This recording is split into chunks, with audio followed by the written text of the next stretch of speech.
Hello friends, good morning. Welcome back to my channel Oni blog Contai. তোমরা সকলে কেমন আছো?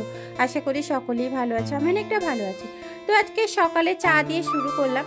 চা আর সাথে লুচি। যে আঙ্গুল দিয়ে কাপটা দেখালাম, কাপটা না একটুখানি ভেঙে গেছে কুচুর পা লেগে। তো যাই হোক, আমরা খেয়ে নিব।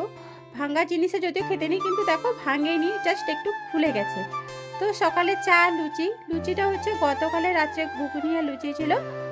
তো সেখান থেকে অনেকটা লুচি বেশি হয়ে গেছিলো, তাই আজকে সকালে লুচি আর চা দিয়ে খেয়ে নিব। লুচি চা খেতে কিন্তু দারুণ লাগে আমার। তো কার কার ভালো লাগে সেটাও কমেন্ট করে জানিও। আর জানো তো, যেহেতু কয়েকদিন আগে টিচার্স ডে গেছে, তাই স্টুডেন্টদের খাওয়ানোর জন্য এই যে আজকে তোড়জোড় লেগে গেছে। তো যার কারণে দেখো এখানে মাংস হচ্ছে 10 কেজি মাংস। 10 কেজি মাংস আমি ম্যারিনেট করে রেখে দিয়েছি। তো আমি কোনোদিন এত পরিমাণ মাংস রান্না করিনি, এই প্রথমবার মাংস রান্না করবো। একটু তো ভয় লাগছে, কেমন হবে না হবে জানি না। তো দাদারা বলছে কিছুই হবে না, তুই কর, তোর পক্ষেই সম্ভব। তো যাই হোক, সবাই যখন আমাকে সাহস দিল, তাই ভাবলাম যে না, করা যেতেই পারে। আর সত্যি যদি ঠিক প্রসেসে রান্না করা যায়, 10 কেজি কেন, সেখানে মানে আরও যদি বেশি হয় তখনও রান্না করা সম্ভব। তো যাই হোক, চলো এরপরে দেখো আমি আমার যুদ্ধে নেমে পড়েছি। এদিকে দাদা, শকুন্তলা দিদি, বৌদি, বাঙ্গিদি সবাই মিলে হেল্প করেছে। পেঁয়াজ কেটে দেওয়া, রসুন ছাড়ানো, আদা, সানিও ছিল। তো যাই হোক, পেঁয়াজটা আমার ফ্রাই হয়ে যাওয়ার পরে এখানে দেখতে পাচ্ছি টমেটোটা এত লাল কেন সেটাও বলছি। তার সাথে না শুকনো লঙ্কা গোটা 7-8টা মতন পেস্ট করে নিয়েছি একসাথে। আর তো পেঁয়াজ ভাজার আগে গোটা গরম মশলা, তেজপাতা এইসব দিয়ে কিন্তু আমি পেঁয়াজটাকে ফ্রাই করে নিচ্ছি।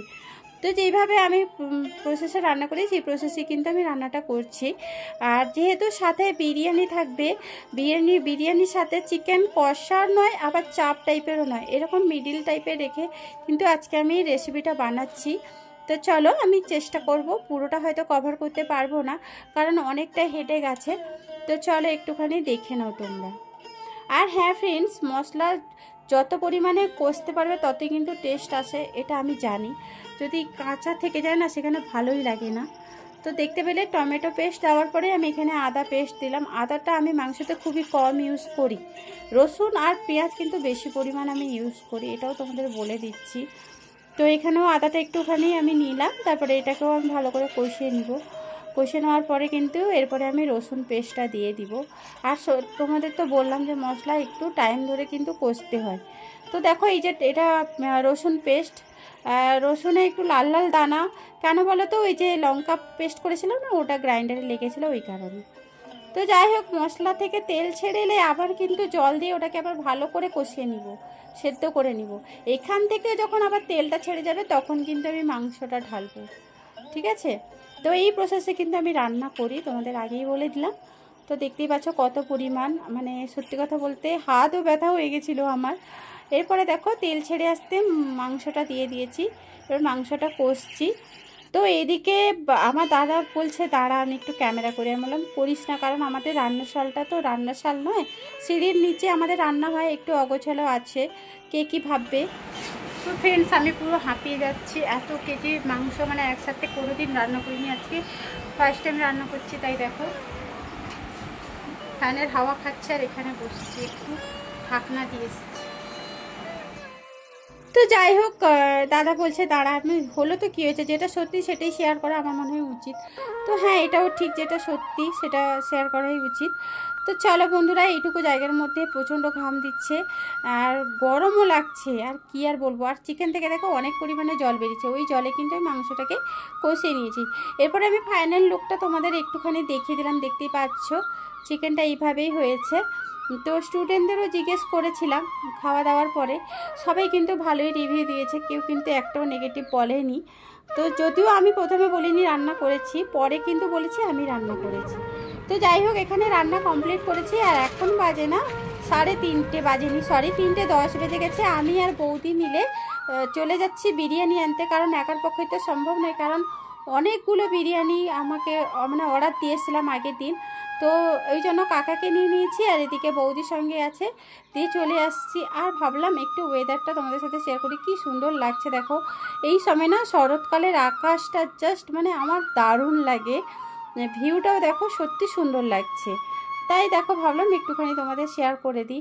আর যেতে যেতে হঠাৎ করে লক্ষ্য করলো এখানে লোকনাথের মন্দির ছিল, বাট শুনলাম নাকি ভেঙে দেওয়া হয়েছে, হয়তো কিছু প্রবলেম ছিল। তাই দেখো তোমাদের সাথে একটুখানি শেয়ার করলাম যে এখানে লোকনাথের বাবার মন্দির ছিল, ভেঙে দিয়েছে। এরপর সেখান থেকে ফাইনালি আমি আপ্যায়নে চলে এসেছি, কারণ প্রত্যেক স্টুডেন্টই বলেছিল আপ্যায়নের বিরিয়ানি খাবে, তাই আপ্যায়নের কিন্তু আগের দিনে আমি অর্ডারটা দিয়ে দিয়েছিলাম। তোমাদের চারিদিকে একটুখানি ঘুরিয়ে দেখিয়ে দিচ্ছি। আর আমি চলে এসেছি, আমাকে বলেছিল 4টার মধ্যে দিয়ে দিবে, যদিও 4টে বাজেনি, তাই বললো যে ম্যাম একটু ওয়েট করতে হবে। তাই আমি একটু ওয়েট করছিলাম আর তোমাদের সাথে এই ভিউগুলো একটুখানি শেয়ার করছিলাম, টোটোতে যেহেতু ছিলাম। আর হ্যাঁ ফ্রেন্ডস, অনেকে না বিরিয়ানি খায় না, তাদের জন্য আবার এক্সট্রাভাবে ফ্রাইড রাইসও নিয়ে নিয়েছি। আর বাড়িতে তো চিকেন কষা করেছি। আর যে ফ্রাইড রাইসটা নিয়েছিলাম ওটা চিকেন ফ্রাইড রাইস ছিল, সেটা আর ক্যামেরা করা হয়নি। সত্যি কথা বলতে একার পক্ষে না কোনটা করব না করব মানে টেনশনে পড়ে যাই। বিশেষ করে খাওয়া দাওয়ার ব্যাপার হলে না আমি একটু সতর্ক থাকি। খাওয়া দাওয়াটা যদি মানুষ ভালোভাবে খেতে পারে সেটাই হ্যাপি, ভিডিও করতে হবে এমন কোনো কথা নেই। তো দেখতে পাচ্ছ আমার এখানে এই যে প্যাকেট করা হচ্ছে, যে কার্টুন বক্সগুলোতে আমার পার্সেল হচ্ছে আর কি, সবগুলো একে একে থাকিয়ে রাখছে। খুব সুন্দরভাবে কিন্তু যত্ন সহকারে প্যাকেট করছে। বিরিয়ানিটাও সেই লেভেলের হয়েছিল। হ্যাঁ পার্সেল করে আচ্ছা আচ্ছা, হ্যাঁ আলাদা 5টা, ঠিক আছে কোনো অসুবিধা আলাদা, ঠিক আছে।